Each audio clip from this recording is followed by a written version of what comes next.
ഒരു വീഡിയോയിലൂടെ നമ്മൾ ട്രാൻസ്ഫർ അപ്ഡേറ്റുകൾ നോക്കുന്നുണ്ട്. സോ അതിലേക്ക് പോകുന്നതിന് മുമ്പ് നിങ്ങൾ ആദ്യമായിട്ടാണ് ഈ ചാനലെങ്കിൽ തീർച്ചയായിട്ടും ഒന്ന് ലൈക്ക് ചെയ്യുക. 200 നമ്മുടെ ലൈക്കിൻ്റെ ടാർഗറ്റ്. എല്ലാവരും തന്നെ മാക്സിമം ആ ഒരു ടാർഗറ്റിലേക്കൊന്ന് എത്തിക്കാനായിട്ട് ശ്രമിക്കുക. എന്തായാലും നമുക്ക് വീഡിയോ സ്റ്റാർട്ട് ചെയ്യാം.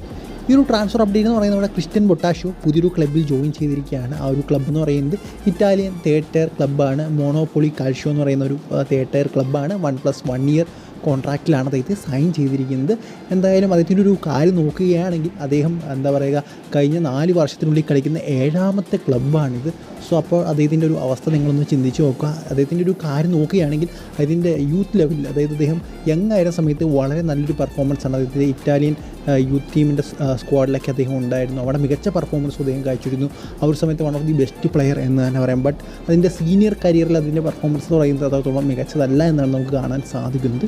ഇനി അടുത്ത അപ്ഡേറ്റ് എന്ന് പറയുന്നത് ഇന്ന് വന്നൊരു പ്രധാനപ്പെട്ടൊരു ഇമേജ് ഉണ്ട്, ഒരു പിക്കുണ്ട്. അതെല്ലാം നമ്മളെ നൊസ്റ്റി ഉണർത്തുന്നൊരു ഇമേജാണ്. അതൊരു കേരള ബ്ലാസ്റ്റേഴ്സ് ഫാൻ, നമ്മുടെ മുൻ കേരള ബ്ലാസ്റ്റേഴ്സ് സൂപ്പർ താരമായ ഡക്കൻ സ്നാസിൻ്റെ കൂടെ നിൽക്കുന്നൊരു ഇമേജാണത്. സോ അത് കണ്ടപ്പോൾ ഞാൻ വിചാരിച്ചു ഡക്കൻ സ്നാസിനെ കേരള ബ്ലാസ്റ്റേഴ്സിലേക്ക് വരാൻ പോവുകയാണ്. സോ അങ്ങനെയൊന്നും ഇല്ല. ആ ഒരു ആരാധകൻ അവിടെ പോയപ്പോൾ അദ്ദേഹത്തെ കണ്ടപ്പോൾ എടുത്തൊരു പിക്ക് മാത്രമാണെന്നാണ് നമുക്കറിയാൻ സാധിക്കുന്നത്.